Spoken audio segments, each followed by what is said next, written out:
In this episode, I am joined by Lionel Snell, a contemporary English magician, publisher, and under various pen names such as Ramsey Dukes, renowned author on magic and philosophy. Lionel shares his life's journey in magic, explores his years reading mathematics at Cambridge University, immersing in the work of British occultists Aleister Crowley and Austin Spare, and how an experimental group ritual had unexpected and tragic implications. Lionel discusses the true meaning of initiation, the serious dangers of becoming involved in magic, and his time in the OTO alongside figures such as Gerald Suster. Lionel also considers subjects such as the importance of magical thinking, the tension between structure and freedom, the role of banishing rituals, and the cycles of a person's life. So without further ado, Lionel Snell.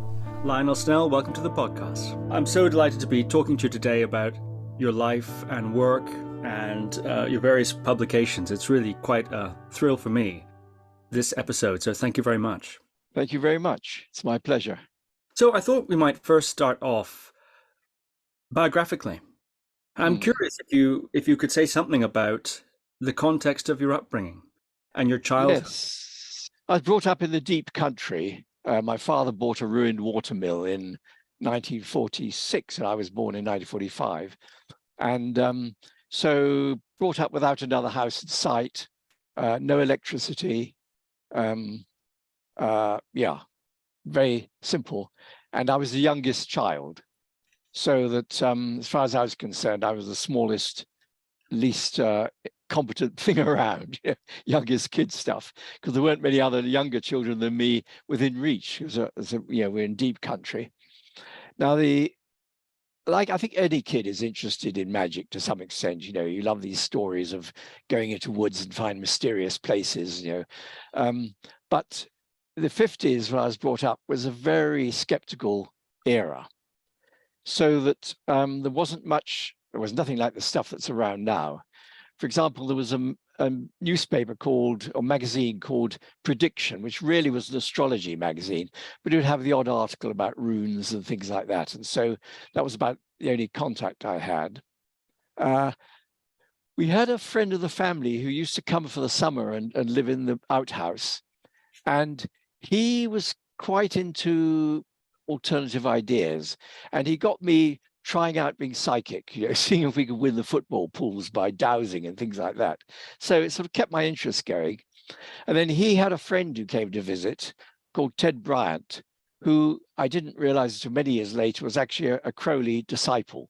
And so he said, my friend who's coming is a magician. So of course, as a little sort of, 7-year-old, I rushed around and said, can you do me some magic? He said, yes, I'll do it tomorrow. And I went around the next day and he said, well, I said I'd do it tomorrow. This isn't tomorrow, this is today. In other words, first bit of trickster that I came across. It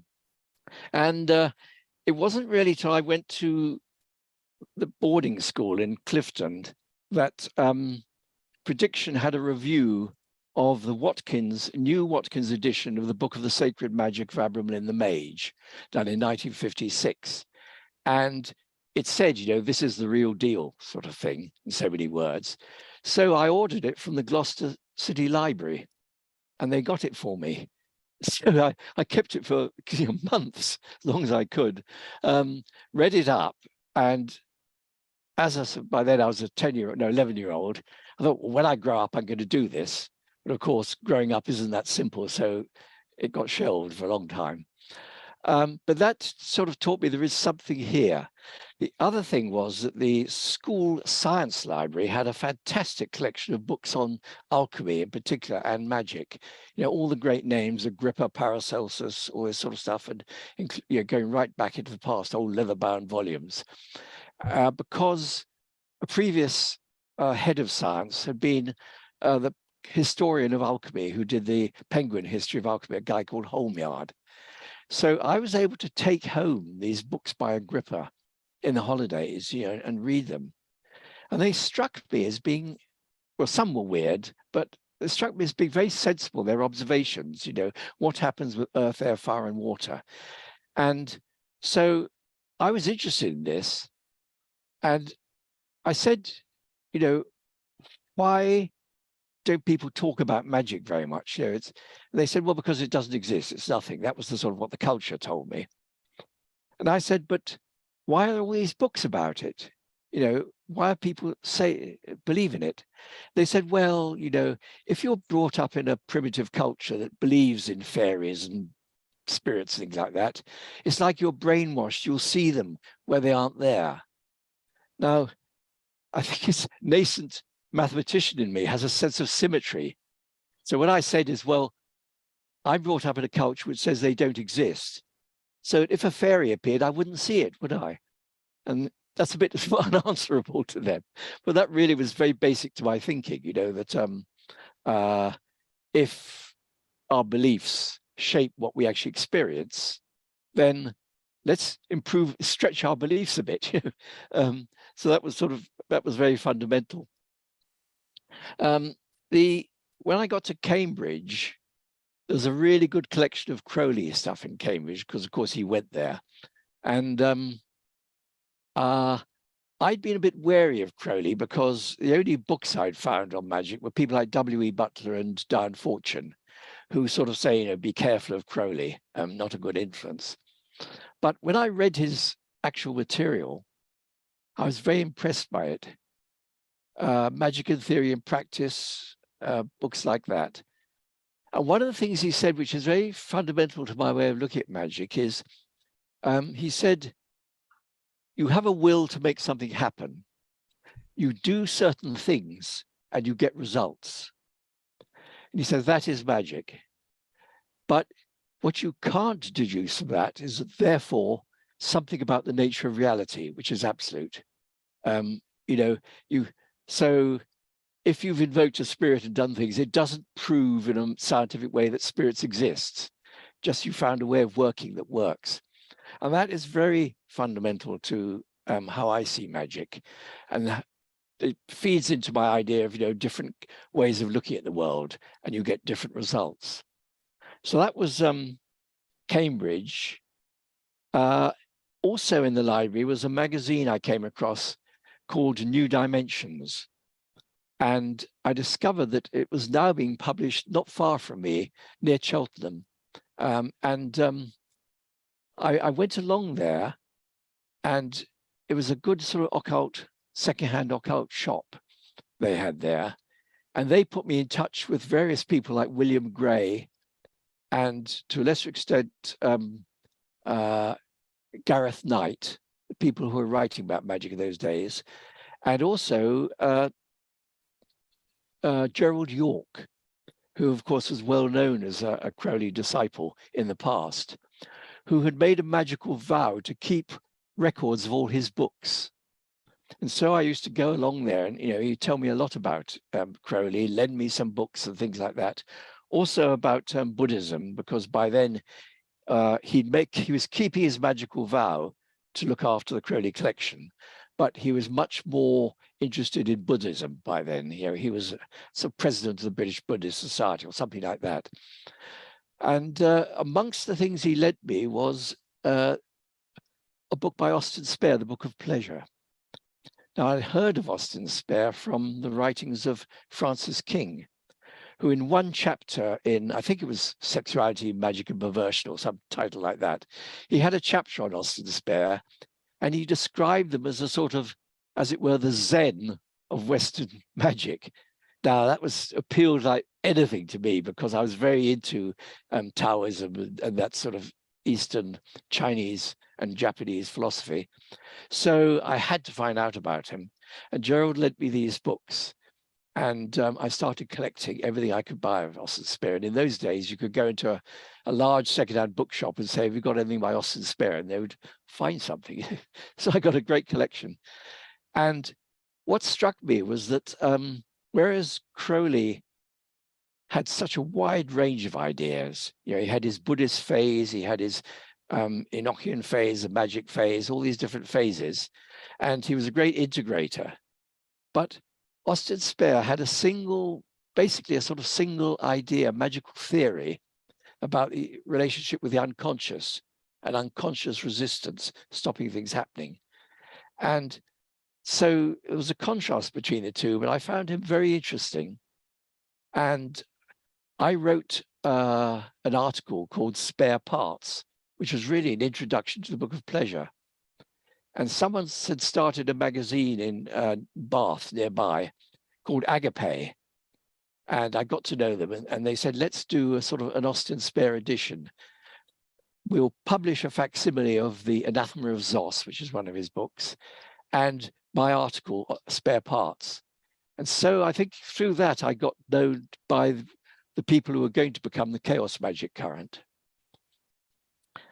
Then it was mid-70s when Christopher McIntosh, who's an academic who's written a lot since about the Rosicrucians, Masonic, and things like that. And he said he was planning to do a book about, I don't know how other mystical systems or something, a compilation. He said it'd be very interesting. Of course, we're going to do sort of yoga and things like that. It'd be very interesting to have a chapter on Western magic. Would you write it? So I wrote an essay about magic to go into the book. Now, that publication didn't happen. So I was left with this fairly lengthy essay about magic. And I realized I could make the book and publish it myself. Because with an old pupil of mine, I'd set up a little publishing business. And that was what I call Sosopome, SSOTBME, which is, the title is a bit of a very sort of 1960s jibe, because it stands for Sex Secrets of the Black Magicians Exposed. And of course, it's not that sort of book, but in it, I talk about why people like books with titles like that, and why they're not realistic. So anyway, I wrote that and published it myself, and used to go around secondhand book, alternative bookshops, leaving copies, and so that gained a bit of a following. And then I wrote Thunder Squeak after I'd done the Abramelin operation, and I almost gave up on it because it was so hard work selling these things, until I was visited by a man from Iceland who said, I want to take back 10 copies of Thunder Squeak because it's become an underground cult classic amongst the punks of Reykjavik. And I thought, wow, I've made it at last. So little things like that encouraged me along the way. But basically, that was how my work started. Later, I was invited to join the OTO when it was being revived in England for the first time after many years. And so I did become a formal member of the OTO, and I've gone through the initiations quite a step. The other thing is that the chaos magic movement built up to some extent around my ideas. My ideas about Austin Spare and SSOTB and Thunder Squeak was seen as an important book. And so I was initiated to the IOT, but I never went up through the ranks of that, because it's actually rather nice to be a junior doing other people's rituals. I used to like that. It's like Dolores I don't know how you pronounce her name, Dolores Ashcroft Nowicki. She held a series of seminars on magic, ritual magic, in Bath. And I went along to join them. And someone said to me, what are you doing here? You don't need this. This is very elementary. And I said, no, I'm always learning. And so I joined in some of her rituals, and it was great for me having someone else organizing it all. And I really responded to that. So I was always prepared to sort of try things coming at the bottom line and, have a go. And so I have been some association with particular groups, but basically I've been forged my own path over the years. If we were to go right back, actually, to where you began, could you say something about a little bit more about your family of origin, your parents, what were they doing, yes. and so on? And also, did you have any kind of religious context at that point when you were a child? My parents met in a movement called the Kibbo Kift, which was between the wars. It was sort of, I think of it as a proto-hippie movement in a way, because it was founded by a guy called John Hargrave. And he had been a scout, in the scout movement before the war. And there were one or two people like him who joined the scouts. And it's a fantastic, the things you learn as a young man and survival and all that, and living in nature. But he was so horrified by his experience of what happened in World War I that when they came out, and several people did this, he was one of them who said, the scouting system is terrific, but I can't stand the military aspects of it, marching and all that type of thing. So he founded a woodcraft movement called the Kibbo Kift. And there's another one that was founded at the same time, I think, just sort of about 1920 or so, I think it's called the Woodcraft Folk or something like that. So there were one or two people thinking along those lines. Now, the Kibbo Kift used a lot of sort of Nordic symbolism. They had a style, it was a very artistic movement. They had a style of producing, and books have been produced more recently about the Kibbo Kift and its sort of artistic output. But basically, they had an idea of sort of changing the world, like visionary young people. And in fact, he wrote a book called The Confession of the Kibbo Kift, where he expounded his philosophy. And that title, The Confession of the Kibbo Kift, was inspired by the Confession of the Rosicrucians, the Rose Cross.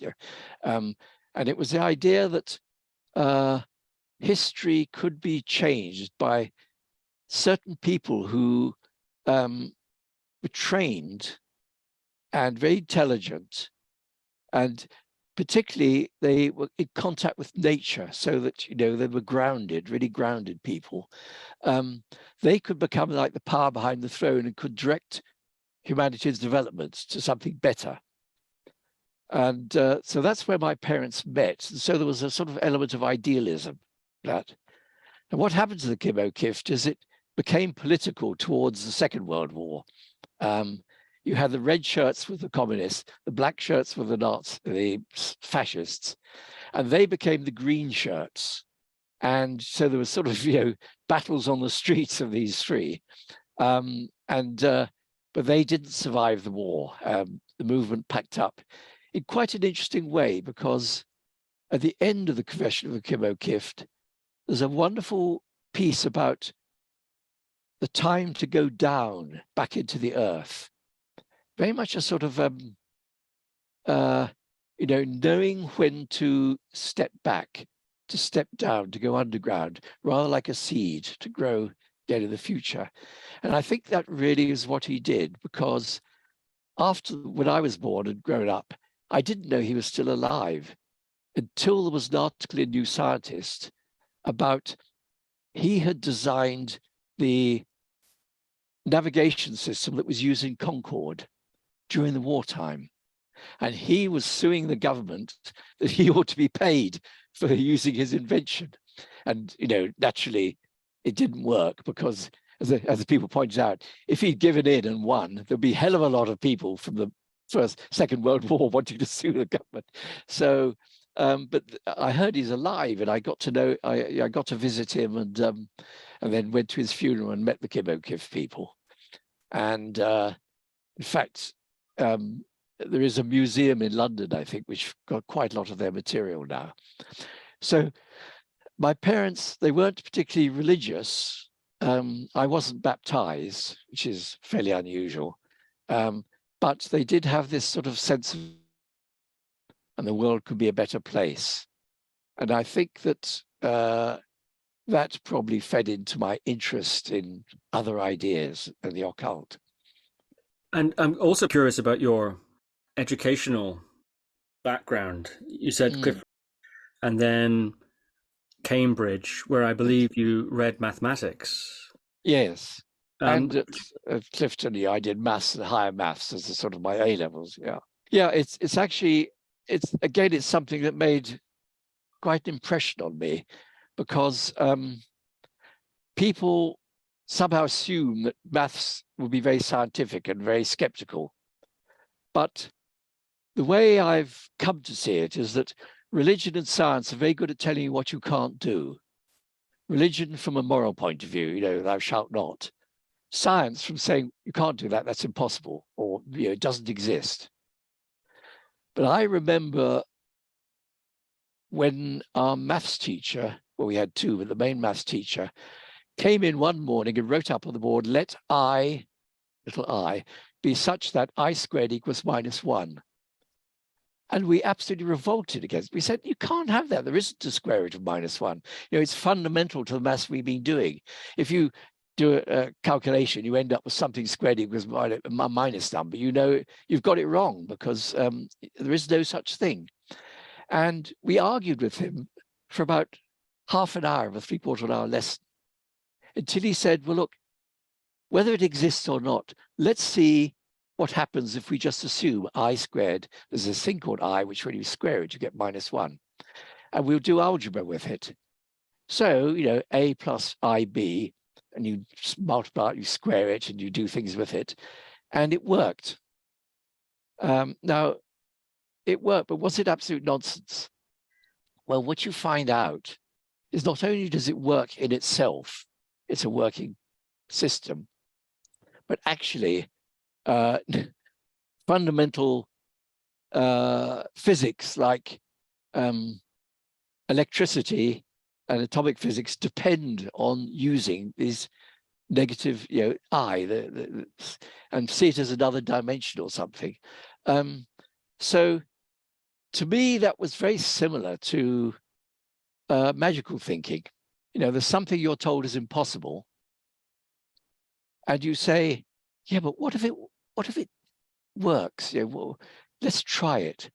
And I think of the example of the Findhorn people got remarkable good results in their gardening by working with the fairies, or the devas, they call them. Now, if I said that to a skeptic, he would say, that's ridiculous, fairies don't exist, there's nothing there. But if you say, how would I do it? If fairies did exist, how would I work with them? Now, I wouldn't expect them to talk to me in sort of Oxford English. I can't see them, unless you're very psychic. I've never seen a fairy, but I assume they're sort of around us, in some invisible way. How could you talk to them? And really, you experiment. I want to plant this plant somewhere in the garden. I'll ask the plant, where would you like to be planted? And I'll sort of go around the garden until my feelings change. Is this where you would like to be planted? And I get a sort of warm glow or something, it'd be different for different people. And so you start working like that. And I found I got pretty good results. When I say pretty good, I mean probably comparable, as if I'd read up all the books in the science and done it very scientifically. I got good results, much better than I was getting. So I saw pure maths, that is. Applied maths is really based, is a sort of using physics ideas on that. But pure maths is very often a question of saying, let's find something that's impossible, like two parallel lines that meet. And you build a system on it. And then marvelous, you find that actually it has relevance to the physical world in a mysterious way. So yeah, I found that mathematical thinking and magical thinking had certain things in common. They were equally abstract and mysterious to other people, but they worked for me. And mathematics is a lot about thought experiments. Someone showed me a paper that he wanted me to comment on it. I didn't in the end, but it was a paper by a physicist denouncing Einstein's theory of relativity. And he said, it's bunk.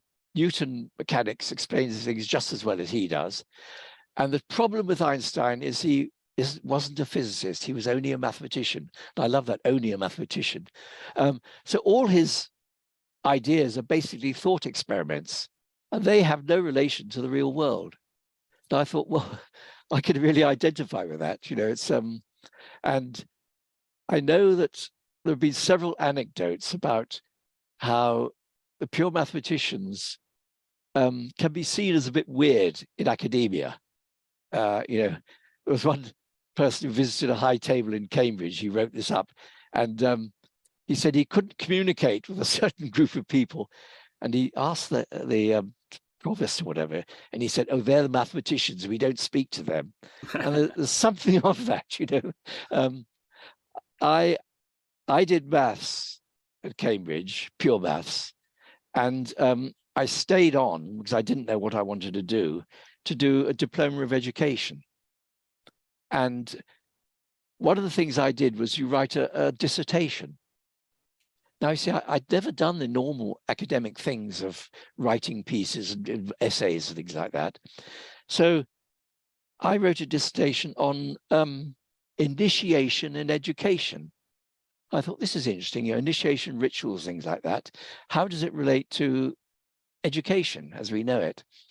And I went to the university library and I searched and searched because I thought we must get a few examples of books I could quote. And all I found was one footnote in one book about anthropology, which said initiation. This has interesting ramifications for educational theory. So that was the only. So I wrote up my article, and when I took it to the to be discussed, the director of studies or whoever it was, the tutor, said, "I'm afraid I can't accept your dissertation because it's not done in academic style at all." I didn't know what is academic style. He said, "Well, you haven't got references," and I explained, and it's not sort of formatted right. The language is wrong, and I realized a long time later that I was writing thought experiments.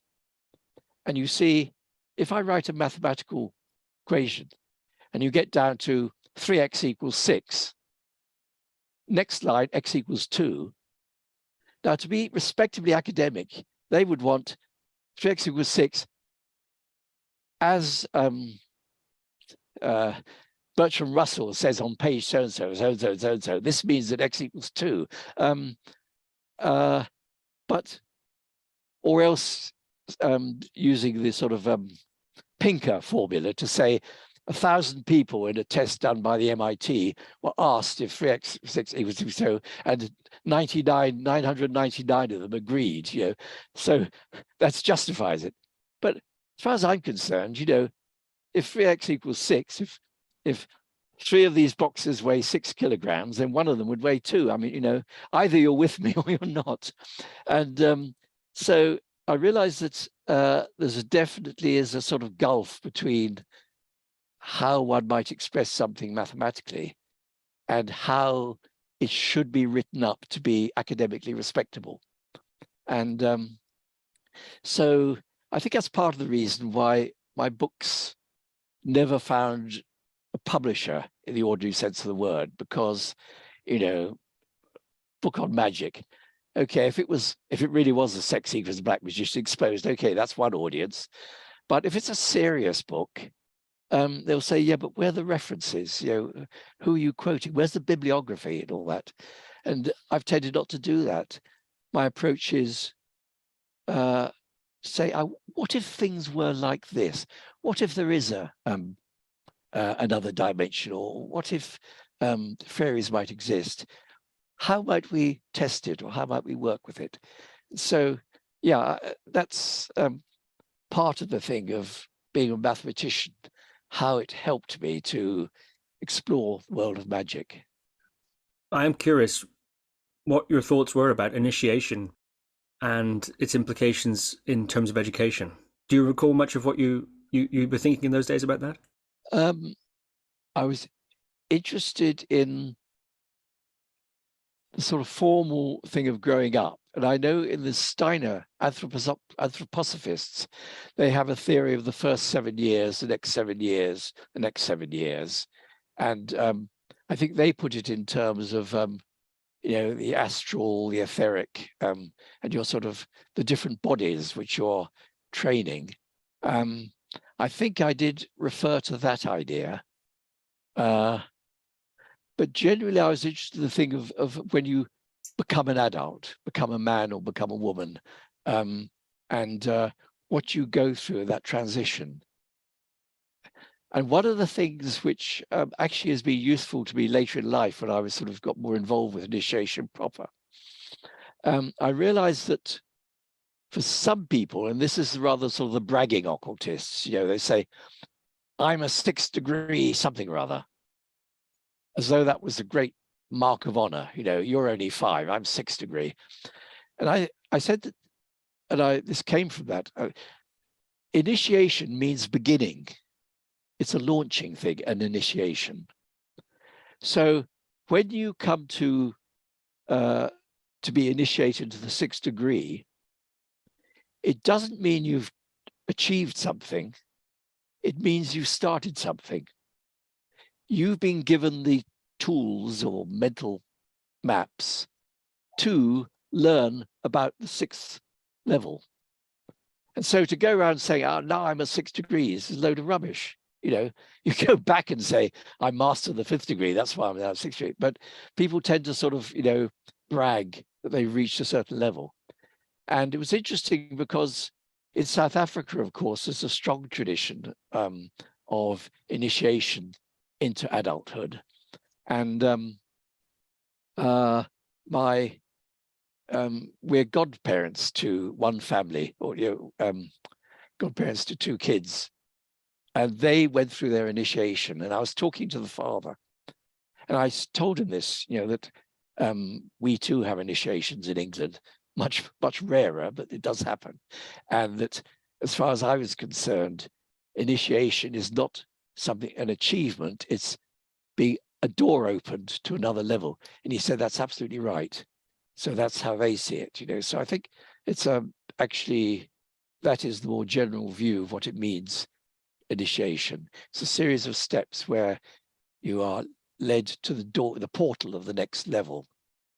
What sort of initiations are you thinking of when you say we have them in England, but they're rarer? What were you thinking of?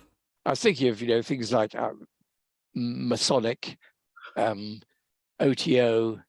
I suppose there are informal initiations. I think we don't do that so much in England, but I think in America, they like to initiate people into these I don't know what they call them, but sort of Phi Kappa, what's it, Right. And they have rituals and things. There's a certain amount of that it certainly existed in certain industries and crafts. And I remember, I call my publishing house the mouse that spins. And people say, what's that come from? Well, apparently in the Lancashire cotton industry, if you came in as an apprentice, you would be not exactly tortured, but you would have to go through an initiation ritual. And one of the things, they'd give you nonsense riddles. And the thing was, why is a mouse that spins? And the answer is, the higher it flies, the fewer. And apparently it's a reference to part of the machinery is a sort of governor or something that spins, and then it goes up and up and up and up. And I don't know exactly, but that's where it's supposed to have come from, an initiating ritual for apprentices. So I think sort of at a fairly informal level, there's a certain amount of that. And then, of course, there's the gang thing, that as children, I remember I just went to the village school, and a few village kids got together to form a sort of bloodly death gang, secret passwords and all that. And we had a platform up in a tree, buried in a tree, you couldn't see it, where we'd meet. And we'd have sort of passwords to get in, and things you had to do. So I think it's quite a natural instinct to devise these initiations. And you could actually look at going up a hierarchy like the civil service and see it in terms of initiatory function. But yeah, But when I was saying we have a few, I did mean things like Masonic and OTO and those sort of initiations. Well, would you consider things like qualifying as a doctor or lawyer or getting a PhD or something, would you consider those to be initiations, or do they lack some sort of key ingredients in your view? I think those are the reasons why people think that achieving the initiation, you've got there. You know, to become a doctor, you actually have to go through the many years of training and show a certain standard. So that begins to separate it from the traditional idea of initiation, you know, where you're just the doors being open to you. And I think that's probably why people think in the way they do, you know, that being a 6th degree is a real achievement rather than you're starting to learn something. So I think if I was going back and writing my thing about initiation education, I would certainly draw a parallel there, but it's taken on a different meaning. I suppose it's to do with meritocracy. It is now a stamp of achievement in those cases. Though I'm sure many wise surgeons will say, you know, my learning began once I started to actually practice, you know. So I think there is a fundamental truth in that initiation takes you to a new level. But we've made it into an achievement in itself. Yeah, very interesting indeed. So at that time period when you were becoming very interested in the occult, I wonder, you know, there's aspects of the occult that are, perhaps should we say, theoretical. One can become a scholar of the occult and not do any workings of any type, or even a fundamental way, but knowing a lot about its history perhaps and its various systems and so on. Or one could become practicing occultist. I'm wondering what was your balance in those days? Now, living in the deep country and being out of touch, and perhaps it's my nature, I wasn't a great joiner. If I was in the city and, you know, I could take a 1 shilling bus fare to a temple or something, I might have joined. I don't know.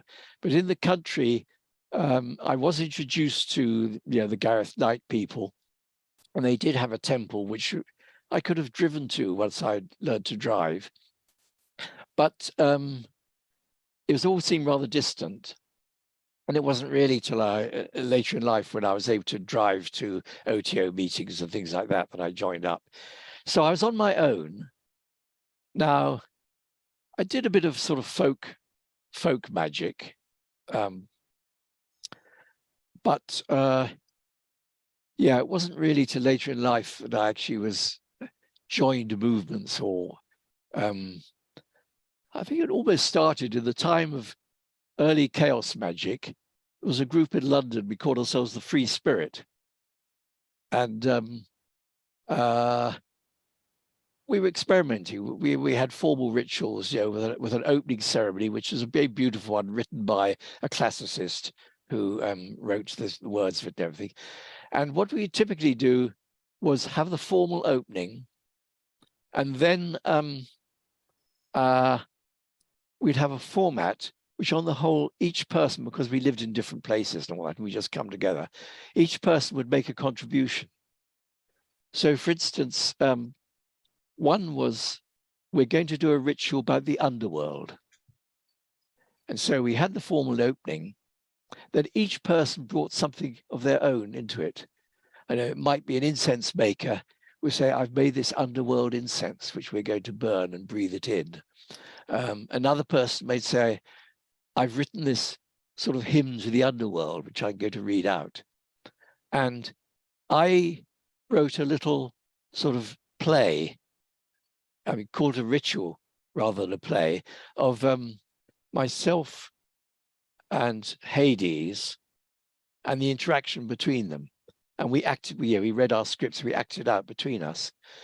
And the interesting thing, and I think it's very typical, people would find this, that what could be very fragmented, different people from different backgrounds coming in and making a contribution. It was always to be remarkable how it all hung together. You would think it would just be sort of, okay, we've stopped that, now we do the next bit. But actually the whole thing sort of molded together in a very interesting way, which is the sort of thing that I find very interesting about practicing magic, the way it gels and melds together when in practice. So that was the sort of thing that I did a lot of before formally becoming an OTO member and doing the OTO rituals. Yeah, so apart then the rest of it early on in the early 60s, it was more discussing and meeting and comparing books and things like that. It was as you say, more theoretical. A way of looking at the world. I think it's probably inspires us, me. We were looking at the world in a different way and learning from that. And was that culture mixed in at all with the psychedelic culture of that period or music culture of that period? Yes. Yeah, that was like, you could say, like oil on the cogs, because if the 50s culture had gone on, and we'd be constantly seen as nothing but cranks and loonies, but it was that lovely feeling by the mid-60s that the world is opening up. The beatniks were telling us about Zen, which fitted in with my belief in Taoism and all that, and my love of that way of thinking. And then psychedelic experience, people seeing the world, see sort of like a whole other world behind the world and all those things. Timothy Leary. It was a very exciting time for me. And I had a feeling that, I was part of that wave front. And my hair is very fine and wispy, so it didn't go long very, very well. So I didn't get very long haired, but I certainly was right up there with the spirit of it. And did psychedelics play a part in your own explorations? Only quite a bit later. That guy who introduced me to Ted Bryant actually did give me hashish, I know, at the age of 10 or something like that. And so I had a taste of the otherness. When I was at university, he actually, someone else he introduced us to, a friend of his, was a person called Dr. Joyce Martin. And she was one of the few people in the 60s who was using LSD as a diagnostic tool, for psychological purposes. She would regress people under LSD to their earliest memories. And I remember saying to my parents, "Oh, I want to try that." And they said, "No, you're too young. You haven't got a past to go back to yet." So I was a member of the family, wasn't allowed to do it. But when I got to school, I remember I heard that morning glory seeds have got LSD in them. Now, I'm a very cautious, controlled, step-by-step person. Well, Sun is in Aries, so that's wild, but my rising sign is Capricorn, which is very sort of, Saturnian and all that. So I read about this and I wanted to do it, I must have this. And so I cautiously took half a seed, a whole seed, and I began to have wonderful, the college courtyard was a place with beautiful architecture. Everything was soaring columns of stone and everything like that. I saw meaning and beauty in all the school. I thought, well, this is terrific. And then, of course, a month or two later, I read that you need about 60 before you get anywhere with it. I thought, oh, well, I did it on the cheap, as it were. So, I mean, basically, I'd opened myself up. But, and so many years later, when I was offered the chance of taking psilocybin mushrooms, I got a little booklet about it, and it's described it in a lovely way. It said, they got under the ground, there's these tiny little mushrooms. Under the ground, there's this network of fibers.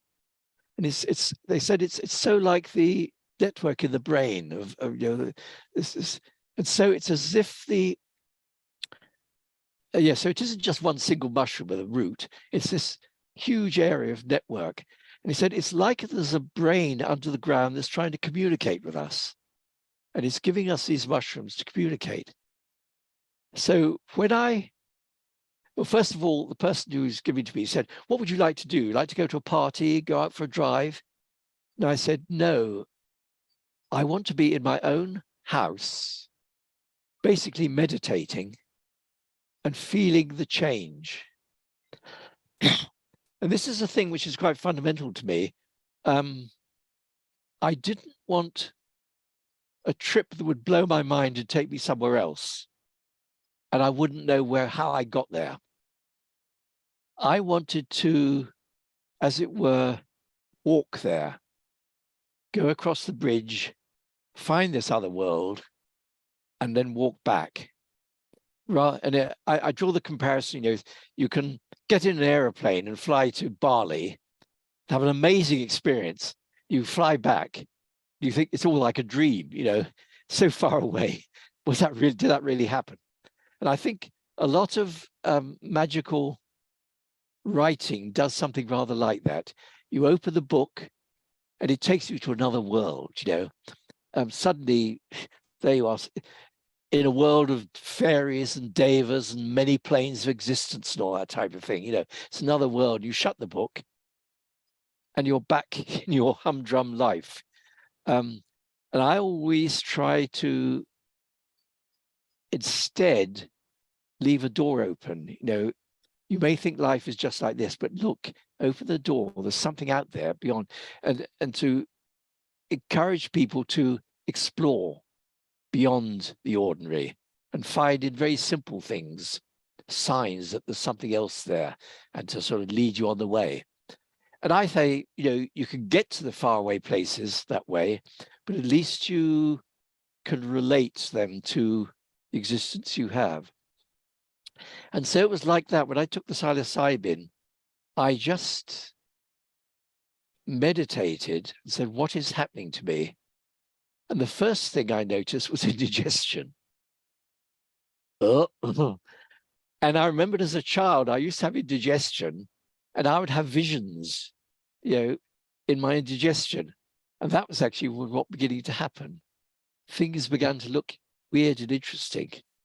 And basically, over the next few hours, I saw every psychedelic poster that had ever been made, flowing colors and things like that. But the wonderful thing with psilocybin, you can blink and screw your eyes and it goes back to normal. But then you relax and all the stuff begins up again. And the other thing that amused me was it inverted the senses. After a while, the person I was with said, should we put on a record? And we put on, there was a guy called Malachi who made a very, very hippie record, which was basically a Jew's harp, and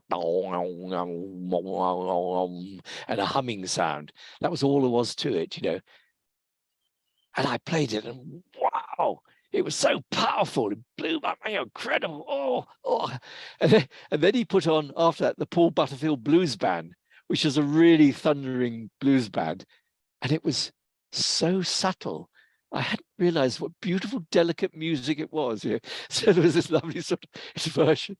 I remember stroking our furry cat, and it felt like a Brillo pad. So now the thing was, I was living at that point. I was really fed up. I didn't know what I was doing because I had a 9-to-5 job that was so boring that I began to dread Friday because it brought me closer to Monday. I mean, how bad can you get? But this was a Saturday. Now I realized at the end of the day, oh yes, you see, I could never enjoy a holiday because, okay, you take a week somewhere nice. And I'm always thinking 5 days, 4 days, 3 days. So I couldn't really enjoy it. But at the end of that Saturday and the next day, I realized I'd had a holiday. I'd gone somewhere completely different and felt beautifully free. Now, the wonderful thing was that instead of that ruining my ordinary life, why can't it always be like that? Knowing that it's possible to do that was transformative for me.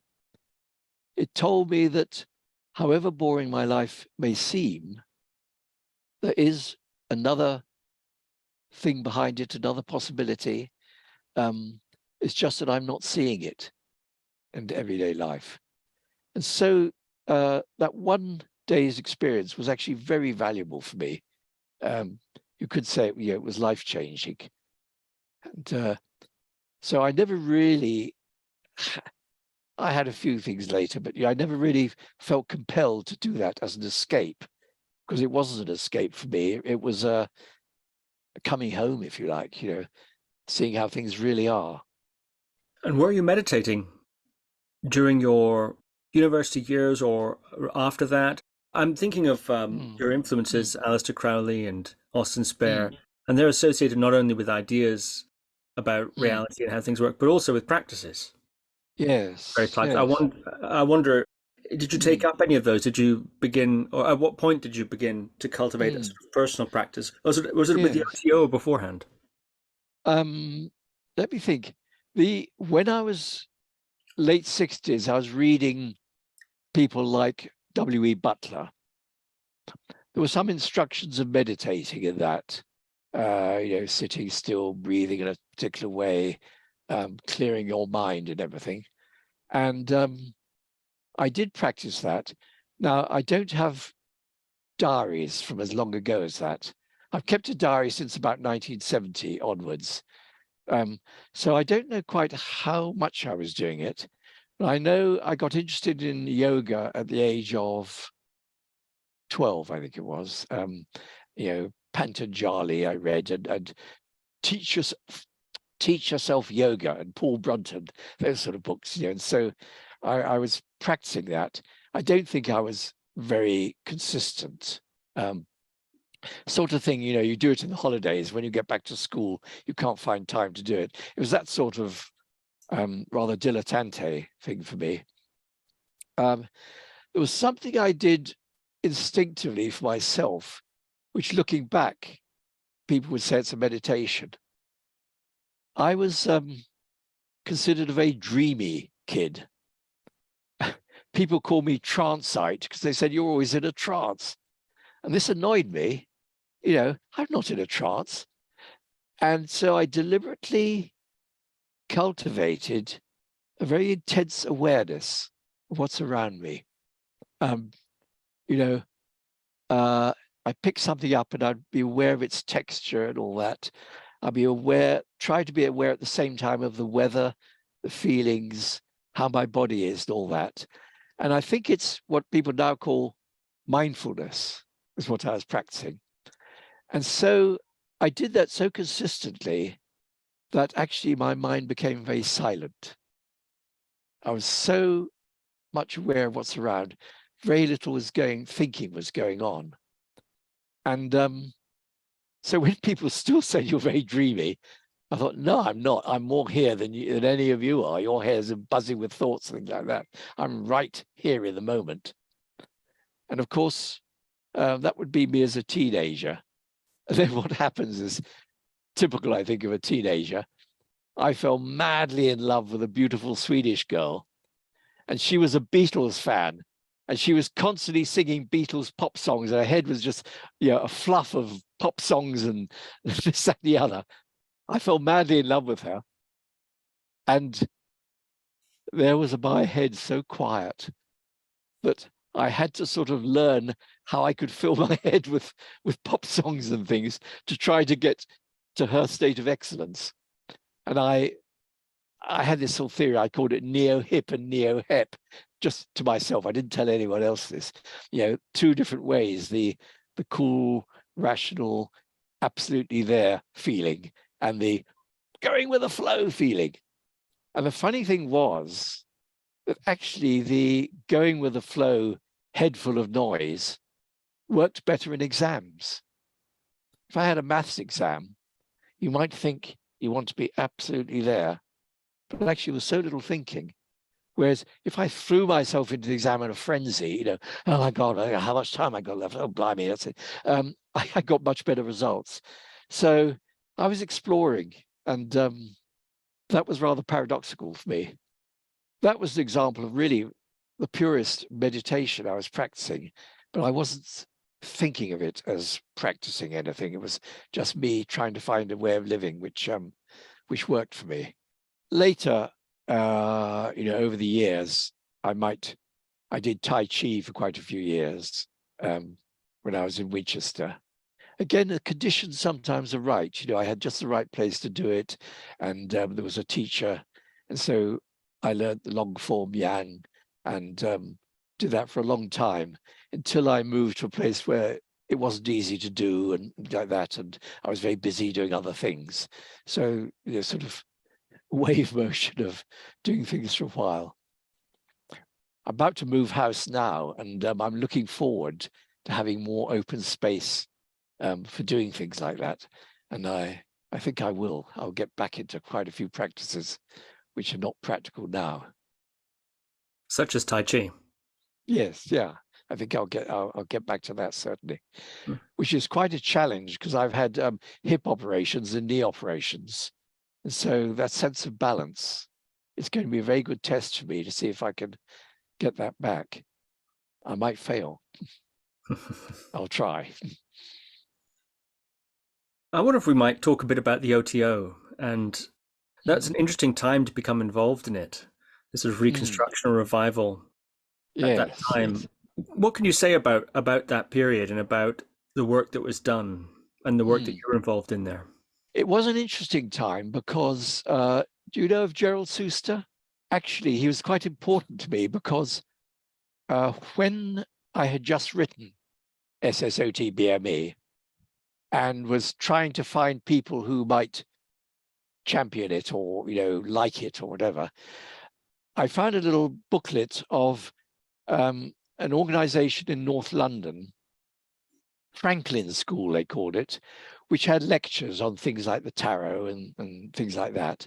And I thought, well, this looks interesting. It's the right sort of level. And one of the lecturers, a guy called Gerald Suster, who'd been at, I think, King's College, Cambridge. And he was talking about the tarot.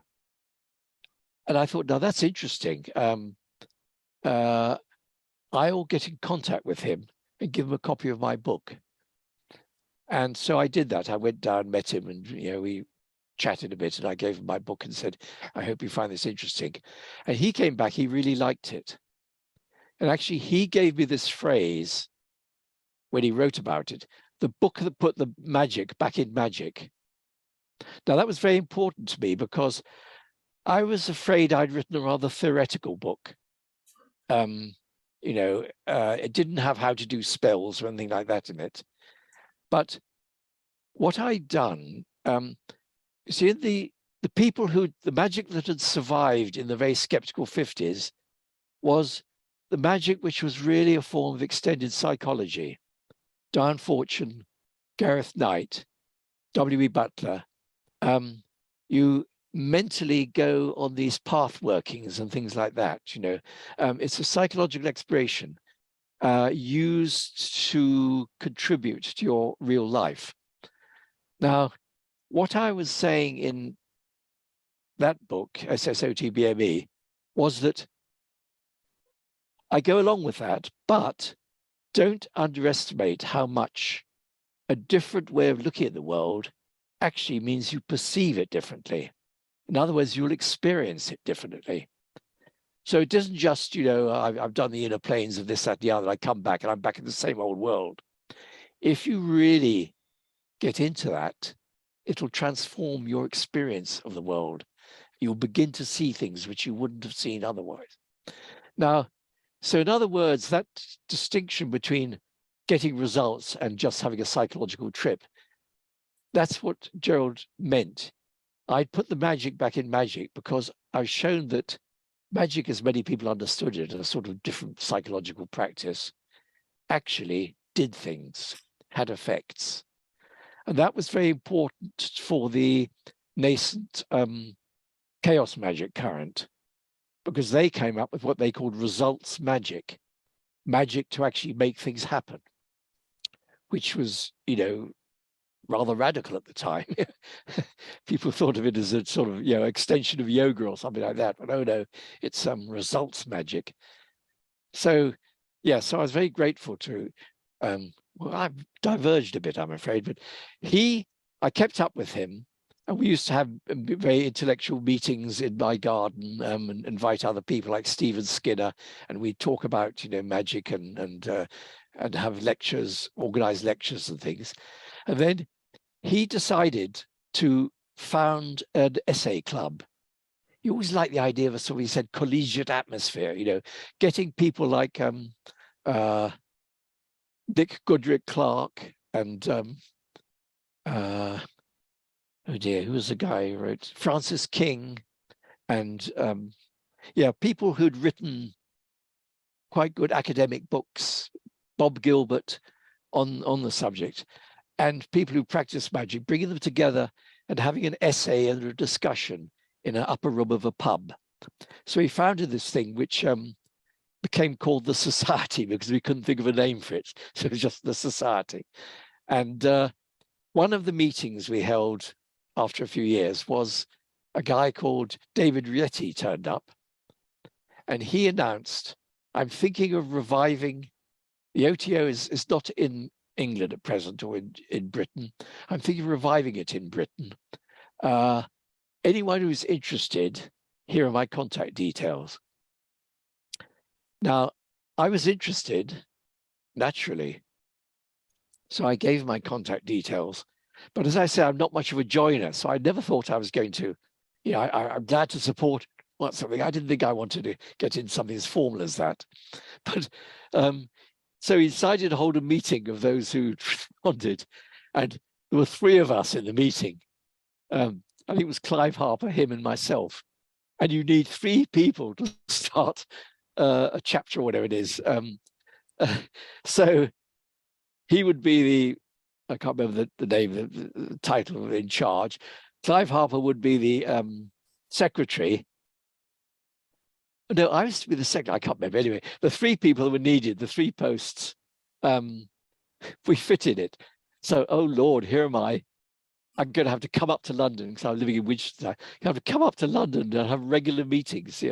But I did it. I was pretty incompetent, but I was good in the rituals. I always brought rituals to life in a very good way. So, I made a valuable contribution, but it certainly wasn't to the secretary or whatever I was supposed to be. The Clive would be the accountant, I think, or whatever it is, the treasurer. Yes, I think I was secretary. God, I must have been useless. I remember at one time, Gerald came to me and he said, do you know what David Rietti said? We were going to get you to do something. David Rietti said, Lionel Snell couldn't hold a piss up in a brewery. And instead of being shocked and angry, I said, he's very perceptive. I'm glad we got a perceptive person like that. He's dead right.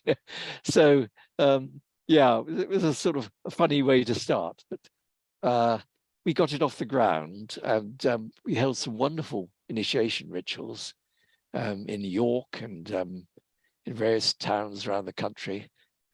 And so I found myself sort of drawn into a movement that I probably wouldn't have volunteered for, because I was much more in the spirit of the chaos magic, doing things a new way, new inventive way.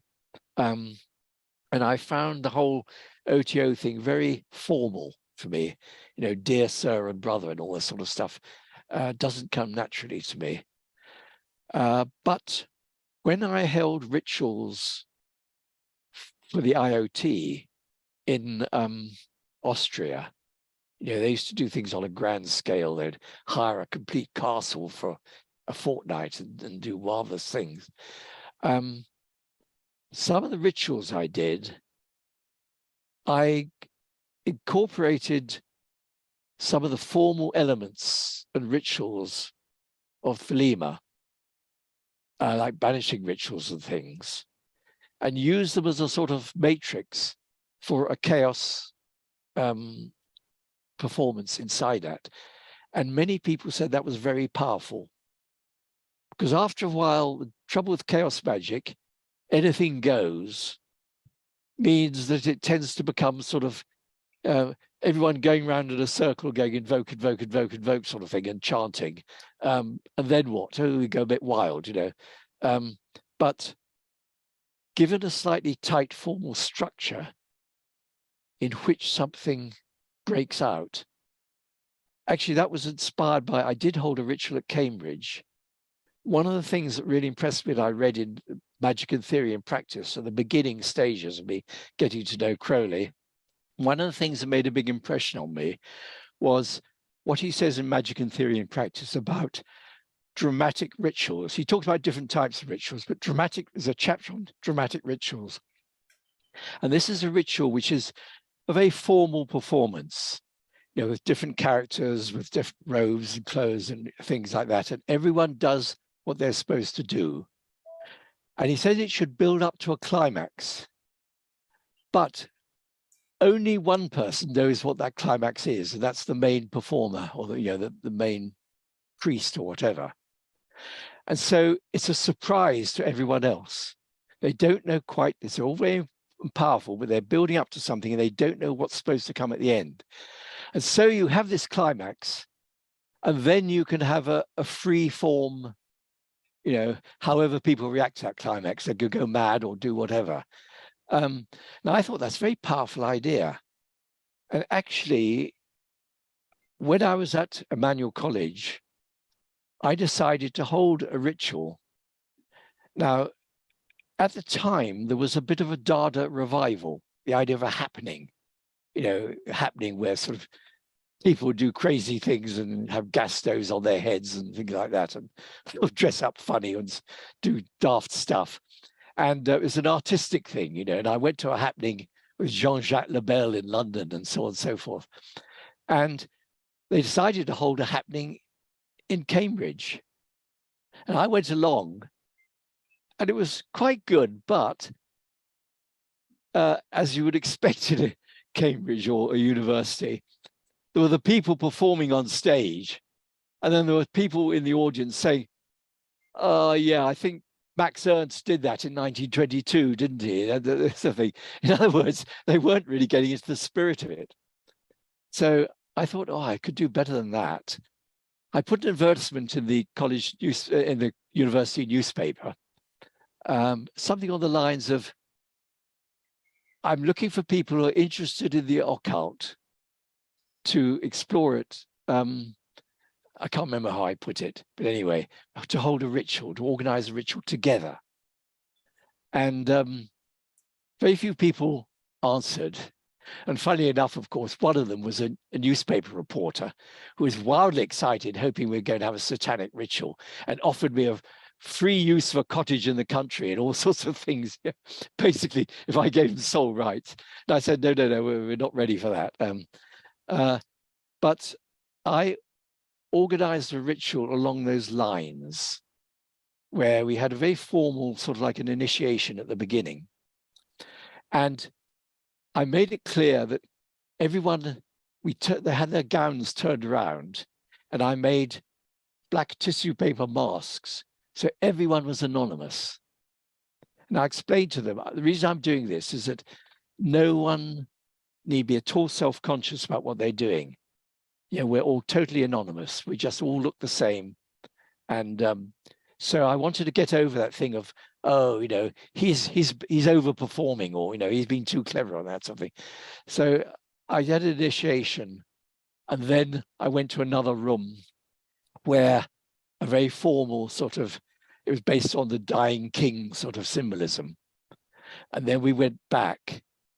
And well, the wonderful thing of doing this in a Cambridge college, and Emmanuel in particular, is I could go to the kitchens and say, I need a silver chalice. I need a great big platter, and I need a salmon, cooked salmon. How big? Well, you know, something like this.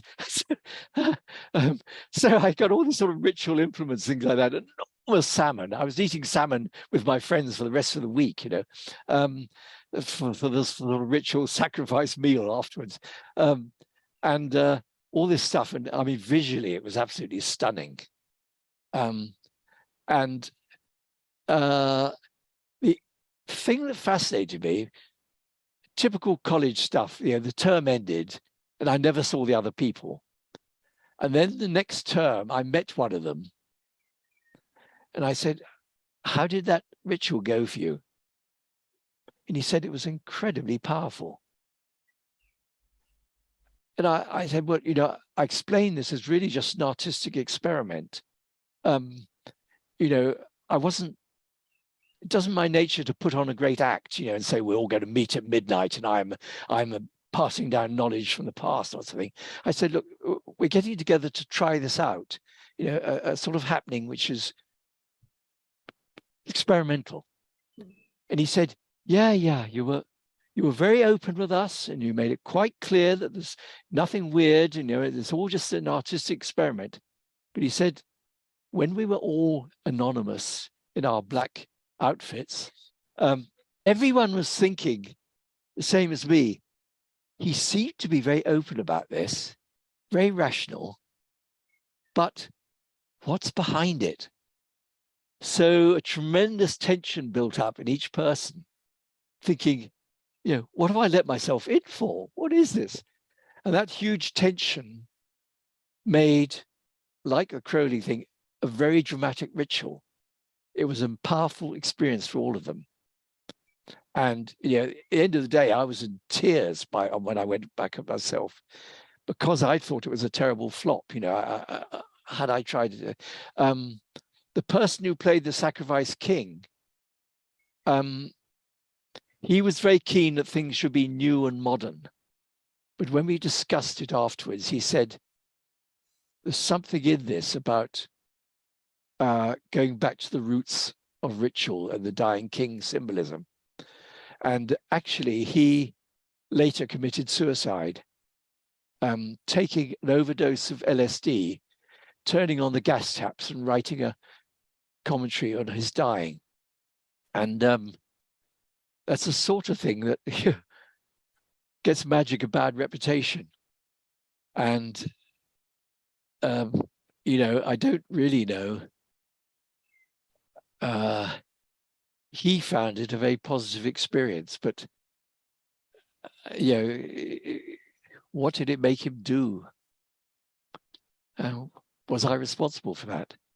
Some people would sort of go crazy exploring things, which for me are explorations. Yeah. So anyway, what I wanted to say is that idea of the dramatic ritual and the having a structure which gives you the tension and then letting it burst open was very fundamental. And that was what came up again when I did those chaos magic rituals, that they realized that this was something powerful. Because that was the time when the chaos people were saying, oh, forget all that Crowley nonsense. That's all old hat and everything. But actually, it was too diffuse. It was beginning to get to be all doing the same thing all the time. And I had produced a structure which they found challenging. What do you mean when you said that some people go mad exploring things that you consider to be explorations? That thing, that basic idea of being very aware and conscious. And I don't like using the term mindfulness, because then I'm using a jargon which might mean something specific to some people. But when I write the book How to See Fairies, I actually begin with that, because so much of what we witness and experience is what we're told we can witness. Go walking in the woods. It might be called fairy wood. And you go walking woods, you don't see any fairies. Fair enough, there are no fairies. But if you become totally aware of everything your senses gives you, you notice things which you wouldn't normally notice. Like you see things, yes. Yeah, we're allowed to see things. You're allowed to smell the pine woods. But as you walk along one bit, it feels a bit creepy and you don't want to hang around there. But you're not allowed to have those feelings, so you forget them. Oh yeah, I didn't like that, but it's probably because it was a bit shady or something. Yeah, I didn't like it. But if you're practicing this intense awareness, that feeling of it's a bit creepy here is just as real as all the other feelings, which are in their own way subjective. I like the smell of the pine woods, this, that, the other. I didn't like that bit of the path. It felt peculiar. So you begin to notice things and become sensitive to things which our culture says you're not supposed to notice. Now, various things can happen at that point. For some people, it's easiest to give the example of a religious person. You don't notice these things because they are demonic. They're not godly. So if you felt that creepiness as you went along that path, it's probably because there's something evil there. And you're on a sort of, to be a bit of a slippery slope, because evil is actually rather fascinating. What are you going to do? You're going to sort of go there at midnight to experience it, or what are you going to do? You could go downhill on that sort of thing. Or if something was very rewarding and exciting, you can get addicted to that. But if you're really exploring, interested in what you're perceiving, which for me is more like a real magician, then that gives you quite a bit of protection from it, because you know that what you're experiencing, you're not supposed to experience it. So there is this safe world you can step back into and say, I won't go there again. Like me taking the drug and wanting to walk towards the experience rather than fall into it. You're relating what you experience to the ordinary world. You're connecting them. And if you don't have that sense of discipline or security, you can go overboard with it. It's either becomes so evil and fascinating that you can't stop yourself, or else it's so alluring, that you want more and more and more. And I've known people, I've met some pretty weird people who've, I would say, have gone over the top in that way.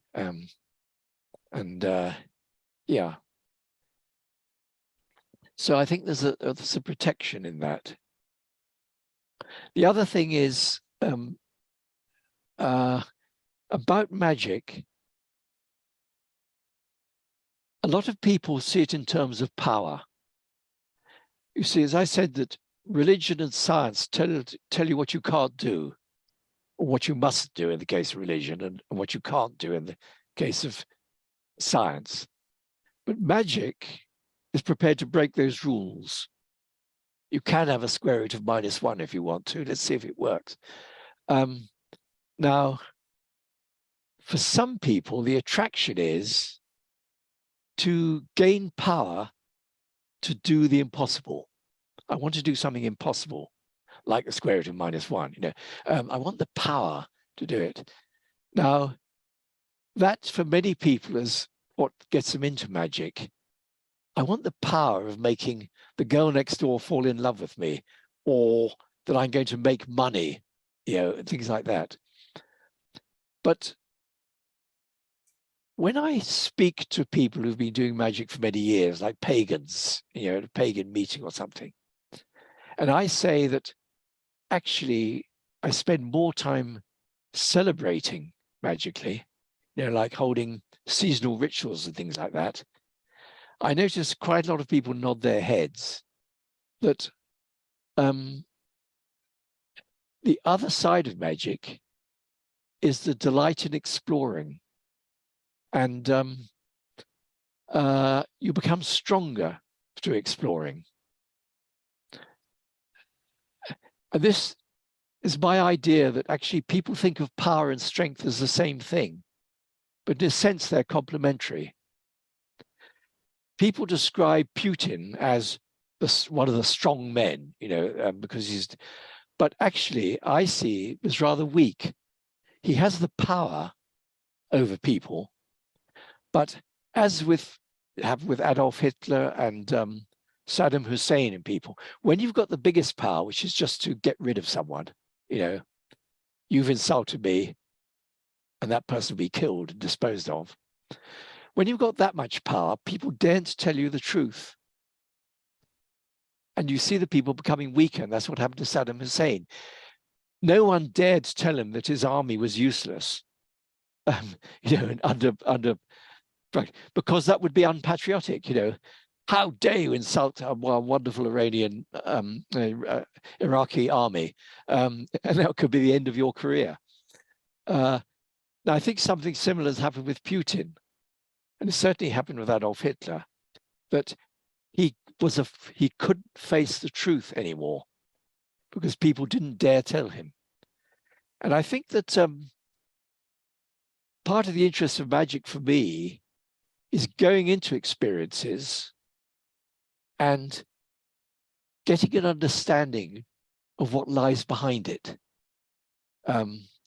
So if I'm having a really tough time, and I discover Pluto's going over my ascendant or something, I feel less inclined to try to do rituals to banish Pluto and more inclined to say, I got to explore this. I'm glad of the knowledge that Pluto is in on this, and I got to read it up, all that sort of thing. And I really want to see what it's doing to me. And I think that's quite a general rule about strength and power. I did a thing once for a while of cryotherapy, where you step into a cylinder and it's like something awful, like minus 60 degrees C or something. You're in liquid nitrogen, steam. And the moment you step into it, you're in a position of power, because you're in the power to say, this is hell, I don't want to be here, I'm getting out. But if you say, no, I'm going to stick it out, you give up your power to step out of it. You can become stronger from the experience. And I found that, I enjoyed that. And it's, you think of powerful people like, the Springboks rugby team, big, powerful men, and they surrender their power to a coach who might even be half their size. And that coach will be shouting at them and saying, come on, another 10 press-ups, another 10 press. Now you've got to run up the field, and they don't want to do it, but they've given their power to the coach and they become stronger for it. So I think that's almost a sort of, almost like a cosmic rule. You could trade strength for power. They are in a sense complementary. And so for me, magic is as much about getting stronger to live, to have experiences and to survive them and learn ways of coping with them, which includes meditation, that sort of thing like that, is actually more interesting to me than to try to make the world the shape that I want it. Because actually, if you can shape the world to what you want, it's great fun, but it sours. Because if I suddenly won the lottery and had all the money in the world, what would I do? I might buy a yacht, get a Lamborghini, and all these sort of things. Then I step back and now I've got everything. A lot of people at that stage become miserable or take to drugs or something like that, because they've exercised them. I mean, one of the things about power is the real pleasure of power is giving it away. I've got an amazingly powerful torch, but the real interest is to turn it on. And then, of course, it's giving away its power. I could sit on £1 million, but the real excitement is spending it. In other words, power is actually at its best when you're giving it away or getting rid of it. So, this is all a bit paradoxical, but I discover these things through thinking magically, I would say. And and it adds value to my life. That's fascinating indeed. So let's talk a bit about some of the ideas in SSOT. Yes. BME. BME. Secrets of the Secrets of the Black Magicians Exposed. Yes, it's actually a title of one of the chapters, where I say, so far you may get the impression that magic is pretty sensible. So why do people write these books, with titles like Sex, Secrets of Magic? And then I sort of talk about the love of demonizing magic, both to make it interesting and also to means you don't have to believe in it because it's rubbish. Before we go there, actually, you're talking about the discipline to not get drawn away by these sorts of discoveries that one can begin to have, or these perceptual transformations and shifts and things that one can begin to awaken. And I wonder if something in the way these sort of more ritual magic systems like OTO, for example, are designed, some of the structures of them, some of the rituals, like you mentioned, the lesser banishing ritual and that sort of thing. Do you think they're designed as anchors, in a sense? Are they designed as safeguards? Or they can also be criticized as straitjackets, can't they? Yes. As limits. So how do you see that interaction between, particularly in the case of ritual magic, such as the OTO and so on? Yes. I'm quite interested in the relationship between, well, as you might have gathered by now, structure and freedom. I remember one time there was a conference of chaos magic conference. This must have been about mid to late half of the 1980s. And by that time, there was quite a room full of chaos magicians. It had got a bit of a momentum. There were quite a few people there. And Pete Carroll was giving his equations of magic type of lecture. And it was interesting because there was a bit of a division growing of those who were saying, but we're chaos magicians. We don't need all this intellectual stuff and all that. Just go with the flow, feel it, fight it. No, don't fight it, feel it. And for me, the resolution of that was that, particularly if you're fairly intelligent, you have an intellect that gets in the way. You see something in the dusk, which gives you the shivers down the spine and feels like a ghost. But you stare hard and blink and perhaps shine your torch and it's not there. So the conscious intellect banishes the magic. And that's its job. It's supposed to do that. It's supposed to protect us from weird and wonderful things. So you respect that. But Pete was giving us all this sort of intellectual equations of magic and the likelihood of something happening. And what I suggested was that many of us have got this rational approach, which is actually getting in the way of the magic. Now, what do you do when there's a guard dog? You give it a bone to chew. Now, I said, I think that there's value in giving your conscious mind, your rational mind, a task to keep it busy. And I think some of the very elaborate magical systems like Enochian and things like that, they give you a structure and complex things you've got to do. And I might even be radical and say it isn't that does the magic. It's the way it gets your conscious mind occupied so the magic can then happen. It's like you've given the guard dog a bone to chew. And now you can slink in, the magic can now slink past and happen. And that may be fanciful, but I think there's something in that. A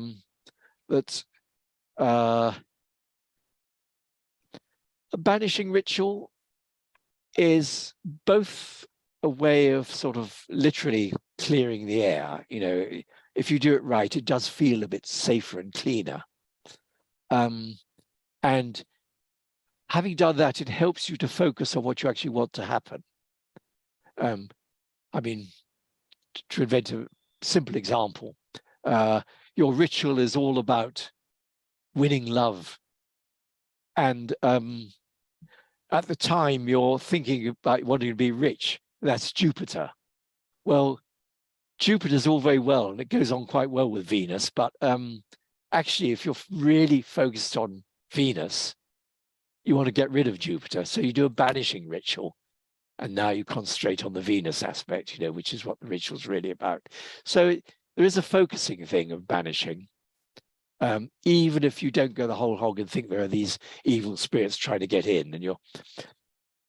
But an interesting thing about the Abramelin operation, which I think Israel Ghani pointed out in one of his books, is that there's no magic circle in the Abramelin operation. All the traditional elements you expect of a magic ritual, you draw the circle, and you stand in that circle. You don't reach over the edge of it and like that. And then there's a triangle for the spirits to manifest. You don't have that in the Abramelin ritual. And I think he said it, and I certainly was aware of that you spend 6 months. Really what you're doing is hardening yourself. It's like my thing of strength again. You're actually strengthening yourself so that if you do it right, you don't need a circle, because you are your own magic circle. And I think that that really has been the way I see this magic. To say you can have rituals and things that help, but the real protection can be what you have built up inside yourself. One time when, around about 1980, I went through the thing of making the 4 magical implements. And I was very slow. It took me a year for each one, which I'm not a great craftsman, but I really worked at it. And I had a strong feeling that I wanted a 5th element for ether.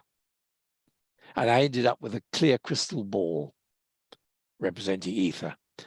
But at that time, I had a dream, which was very interesting to me. Sometimes a dream just seems so significant.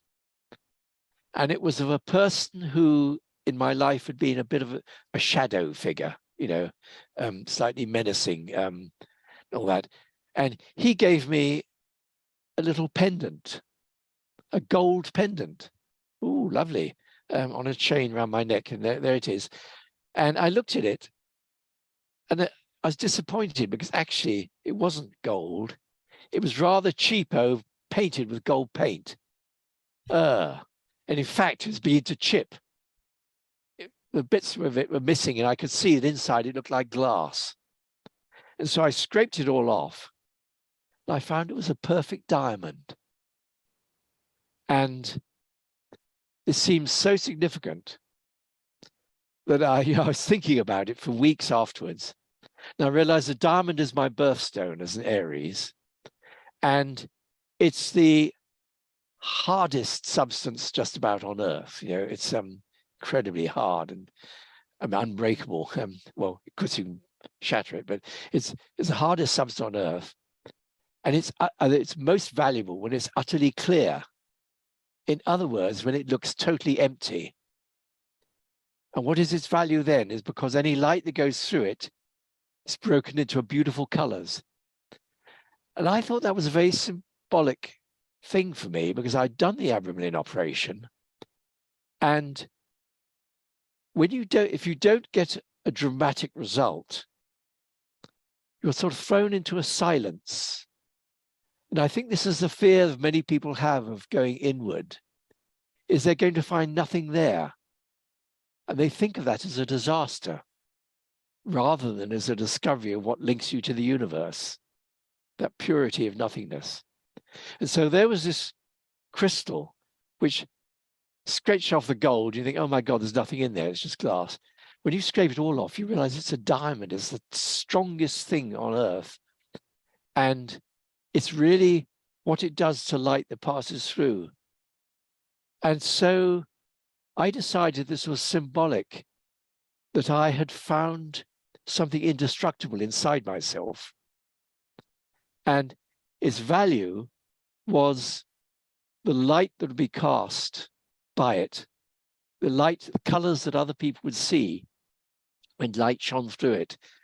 And that was a very strengthening thing for my magical experience, because I think that the real vulnerability, the fear of magic, is that at heart, you won't be able to stand it. You know, there's something basically flawed of you, and a demon is going to do that.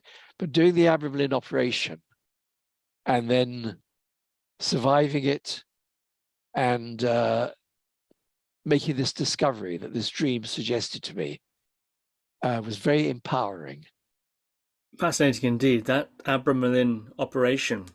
The events of that have been recorded in the Abramelin diaries here. Oh, yes. You know, I'm thinking I might have to petition you for a sequel. And what I'm thinking is we could talk about the sorts of things you discuss in SSOTBME to do with what is magic and the 4 ways of thinking: magical, religious, artistic, scientific, and how they interact. That's very fascinating indeed. And then perhaps walk through the Abramelin period and its consequences, unexpected consequences, which you're hinting at there. Yeah, that would be very interesting. And perhaps, so I might petition you for a sequel with that sort of an arc to it. And what I would like to ask you about, seeing as we started with the biographical, there's something else you talk about there are lots of things you talk about in SSOTBME, but one of them is this idea of cycles. Personal cycles, cycles of fashion, and what you describe as even slower cycles of the ages, and so on, as you put it. So if I might quote you, you say, "We begin our lives as magical thinkers. By early childhood, we evolve into artistic thinking, pre-teen religious thinking, teenage scientific thinking." And you say, "The cycle does not stop at adolescence. During the early 20s, we once more act out myths, the young man with the sports car, the newlyweds, etc., until the Saturn return, and the approaching age of 30 makes us once more seriously question our real purpose in life." I'm wondering if you might talk a bit about those cycles in the personal, and then I'd like to ask you about the fashion, and perhaps we could think about today as the past as well as today, and perhaps what's coming with those models. Could you elaborate a little bit more on these? First of all, the level of personal cycles, and perhaps even can you continue the pattern beyond the 20s and 30s? I'm wondering if you've had any insights since about how those cycles go further. Oh, yes. Actually, I'm quite interested because this magical thinking is more notices cycles, but from a scientific point of view, cycles are not they're out, you know, they associated with delusion and things like that. You know, things happen randomly and advance. Time moves forward. And that goes right back to, oh God, who was it? The Greek philosopher who said, you can never step into the same river twice. And what he meant, this was the very beginning of atom theory, that the river is made of atoms of water flowing. And even if they come back in the form of rain in that, they'll be rearranged. So next time you get into that river, it won't be the same river. The atoms will be different in different arrangements. And now, I could say, well, that's rubbish, because every year we used to go and take a boat onto the River Thames in England. But of course, this argument, the argument is, yeah, but it's a different River Thames. The water is not exactly the same as it was last time. And so there is this, it's really looking at it in 2 different ways. Now, are they saying cycles don't exist? Well, astrologically, every 12 years, Jupiter comes back to its natal position. Definitely does. How does that fit with the idea that actually it doesn't repeat? Well, the answer is, of course, that it doesn't. The orbit is not a two-dimensional space, it's in three-dimensional space. So every time it comes back at a slightly different angle and things like that. So theoretically, it'll never come back exactly to the trillionth of a centimeter to the same position. So really, this is another example of you look at the world in different ways, and you can either notice cycles, or you can say they don't exist. You can always prove that it wasn't actually a cycle. It wasn't exactly the same as before. So which way do you want to live? And this is partly this is a occulty thing, different ways of looking at it gives you different experiences. Now, actually, I would slightly qualify what you read to me, because I say we start our life as magical thinkers. Actually, an infant is a physicist. The first thing you learn is repeatable experiments and the solidity of matter. A baby reaches for the spoon, picks it up and drops it, and reaches it, picks it up and drops it.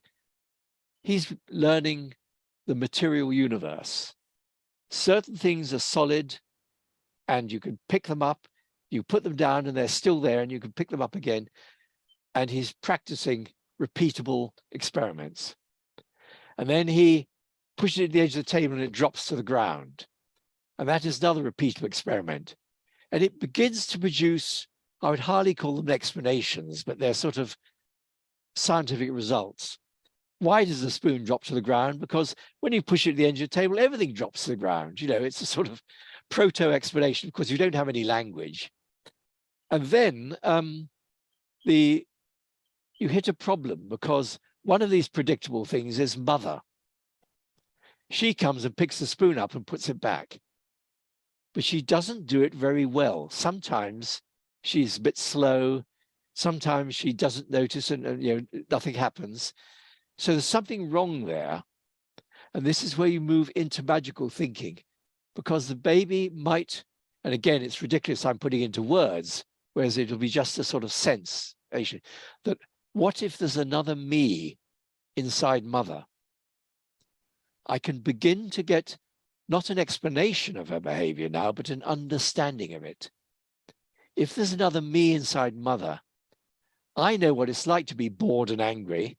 That's why she doesn't work so automatically.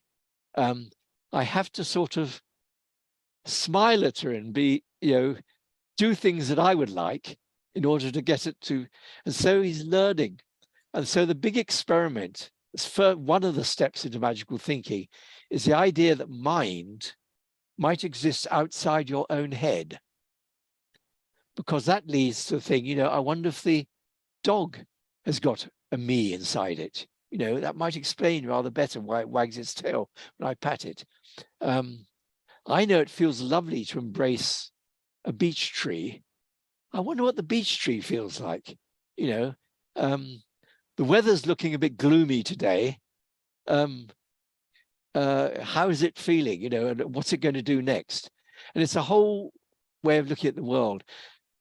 Now, what strikes me is that critics used to say, oh, primitive man, because he hadn't learnt about material world and science, used to believe that mind was everywhere, and he used to talk to trees and things like that and see spirits where they didn't exist. And I say, no, actually, that's very sophisticated. Whereas all animals expect the world to be solid, hard material. Butterfly lands on a flower, it expects to find the flower is there. It's a repeatable experiment in its material worlds. So everything lives in the material universe, but some more advanced creatures, including humans, have found another way of looking at the world, which is magical, where they bring it to life. So I see sort of in a way that is more sophisticated than the materialist view. And then there's an artistic view and then the religious view. And so now So as a child, you begin being a physicist, then you become a magician, and you're in the world of fairies and fantasies and things like that. And I remember that phase, Moomin trolls were under every tree and all that. And I hated cricket, so I would pick Herb Robert because it was supposed to make it rain, and it nearly always worked, that I didn't have to play cricket. And then, yes, you're taught, part of this is one way I see it, is that you learn to make talismans, which can be spoken ones, you sing or you do something or you dance, or quite often you take a paintbrush or a crayon and you do things on the paper. And really you're doing a ritual expression of your feelings. Now, first you might get the paper, you just get, it tears up and everything, and you feel better. You've got rid of your frustration. But then you have these feelings towards mother, and you draw sort of a circle and sticks for the legs and all that. And you've expressed your love for mother or whatever you feel about her. Now, the wonderful thing is she sees it and she goes, oh, and puts it on the fridge door. And everyone who comes and sees it goes, oh, clever boy, or whatever, And you've made this extraordinary experiment, the discovery that something which was a subjective, powerful thing that you felt, in other words, a piece of magic, other people recognize it and see value in it. And that to me is when you're sort of moving into art, because an artist begins by doing something which is really is a magical operation, making a talisman. It might be a song or acting something or dancing, or very often it's a sculpture or a painting or a book. And at that stage, it's just magic. But when other people say, wow, that is powerful, or I love that, then society is giving it value. And that to me is the discovery of art. And yes, that's it, sort of an artistic way of looking at the world. Now, what can happen with art in time is that it becomes, certain things become, people use the word iconic. It's an icon. And it's so recognized that it might become like a piece of music might become a national anthem, or a flag might become, or Mona Lisa is recognized as, a masterpiece of Western culture, things like that. Then you're moving towards the idea of sort of religious feeling, because if everyone that you know is sort of bowing down to this thing and saying it's amazing, it's sacred, you're getting a cult thing working on that. And so yes, you begin to get a sense of hierarchy is building up. There's good art, and there's better art, and there's great art. A sense of hierarchy. Moving up that hierarchy, you get to the chief, or the tribal chief, or the king. And then as culture spreads, you realize there are other kings. Other people have got other kings. So which is the real king? The idea of the King of Kings, a god which reigns over all of them. Okay, what's he look like? Well, he must be invisible, because kings are immortal, so it must be immortal and invisible. So it's sort of, I can see how the idea of a god that lies outside time and space begins to evolve. And so religious thinking, to me, is a later development than artistic or magical thinking. Now, the thing that interests me about that is that you reach its purest form, really, in Protestantism, which is the idea that there's a one truth, which is the Bible. The idea that there's one truth and all the others are misunderstandings. Now, that is very powerful, but there is a problem, because you have God and you have the world he created. So you actually end up with a duality. The only advance beyond that I can see is the scientific advance, which says actually God is the physical universe. It created itself by using the simple algorithms of chance combined with natural selection. So in a way, science resolved that by becoming the ultimate monotheism. You know, there is one God, it is matter. And yes, so that's why science to me has inherited a lot of the religious sort of characteristics. People say, oh, no, it's not about belief, but actually in practice, scientists believe that the world exists and is real. It's the only thing that sort of makes sense of what they're doing. And then, as I say, moving to mathematics and realizing you can do this outrageous thing of deliberately choosing something which you know is not true and doesn't exist and working with it, you're sort of coming back to magical thinking. So I presented it in a very sort of, you know, evolutionary of thinking way. But I find it happening in a small way in my life. To give the example that you gave me, you know, I began as a physicist, thump, thump, thump, and then magical thinking. And it went through, and I remember the teenage phase of the poor religious teacher trying to sort of teach us about Jesus. And we'd say, how did he do his miracles? You know, where's the proof? You know, and all that. We were being very much the skeptical rationalists of that. And yet, I go to Cambridge and I find the works of Crowley and I move into magical thinking. And I've given the example of, sort of, I think of the sort of situation I remember, you know, a digs with 5 students. They're all nerds, you know, they're studying IT and physics and things like that. And then they discover as nerds, they can explain everything away, you know. Why didn't that girl want to come out with me? Why did she go with a rugby player? Oh, you know, it's the hormones, you know, and she's attracted to the alpha male and things like that. You know, they read their psychology or they read their, they explain everything, but they find that still they can't actually get what they want.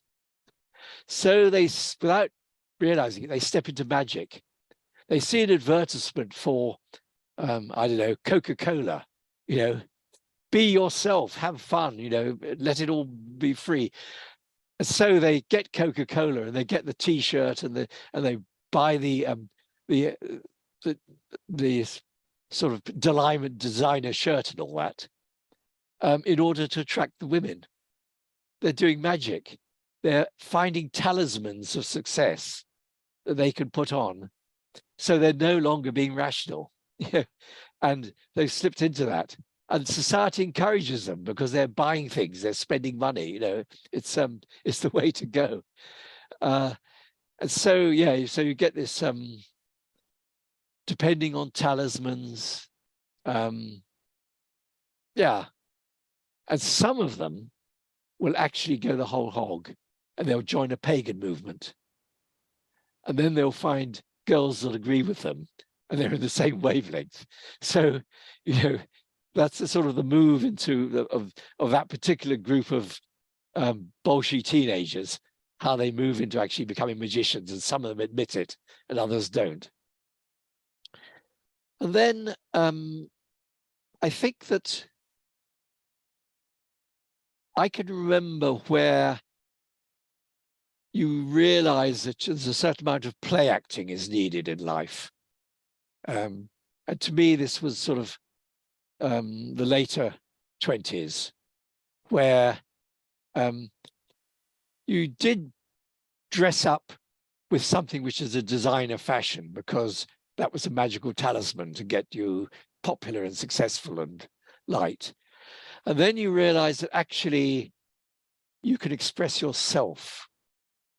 It doesn't have to be a designer thing which you're told will win the girls over or whatever.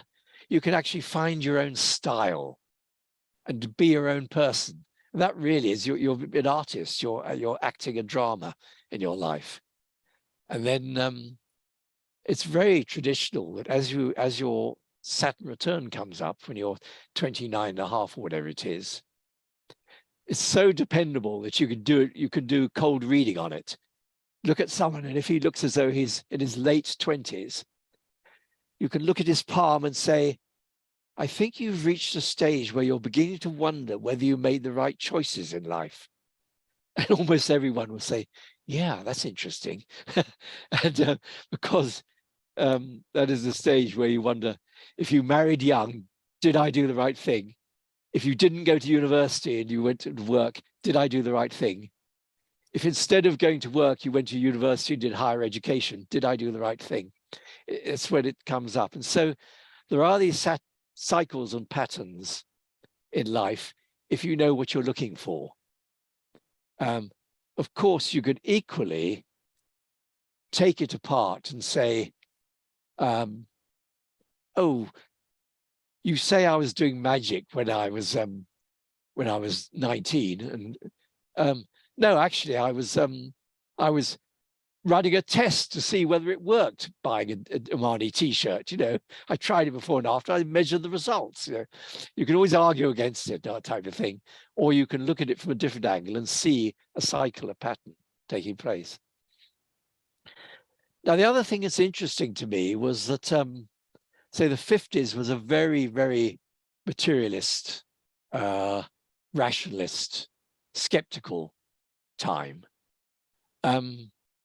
And if you'd asked people at the time, they were absolutely sure that all that magic nonsense, spiritualism, is all cranks. That's all finished. We've done with that. And yet it was followed by the 60s and the hippie revival and a magical revival. And the same thing happened in Victorian times. There was a tremendous age of science, which was when electricity was discovered and Darwin's theories came out, and religion was tumbling before the might of science. And yet, by the time you reach the end of the century, you have this romantic revival, the interest in magic, the OTO, the Golden Dawn being found in these occult societies, things like that. And so I saw a cycle happening there. Now, I've seen that cycle in my own lifetime because there was a magical revival around 1970. It was in the height of it, and I wrote my books. Then there was a time, rather like the 20s, of style and fashion. 80s was very sort of style conscious. The idea of designer clothing and designer fashion accessories, things like that, very 80s. And all the health fads that came up.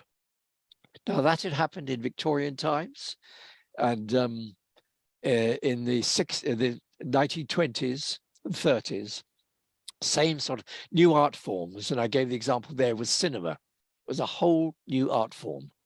Now, in the 80s, it was, as far as I was concerned, was computer games, a totally new art form that began as just a thing you did in a pub, sort of very stupid, mindless games. But I could see the time coming when they would really be emotionally involving. They'd be passionate, your involvement in a computer game. And I think that's happened. Not that I'm a gamer myself. And then the 1990s was famously the decade of evangelism. It was a sort of very religious time, coming up the millennium. And then 1990s, you had the skeptical movement after 2000. And so the cycle is continuing like that. And we're now having a magical revival again. And I must stop at this point, I think, yeah. Well, then let's put a pin in it. I must petition you for a sequel, I think. How do you feel about that? Yeah, I open to that. Yes, Great. You've got such an efficient system with your signing in on the thing and everything. It's just, it's brilliant. Yeah, well, this has been so fascinating, and I think there's more to say about these cycles, and I'd like to hear you say some more about them. In particular, something of an analysis of where we are now and how we got here in the last 20 years, where it might be going next, and that sort of thing. That's the next natural next step, and some very other interesting things about how to have more skillful conversations with these ideas of these different ways of thinking and these ideas of these different quadrants, how to irritate or offend or stimulate by bringing certain quadrants into contact with the others and so on. Lots of amazing implications of what you've begun to lay out. So I think we can consider this a cliffhanger. Okay, all right. Thank you very much. Lionel Snell, thank you very much. Thank you. Thank you for listening to another Guru Viking podcast. For more interviews like these, as well as articles, videos, and guided meditations, visit www.guruviking.com.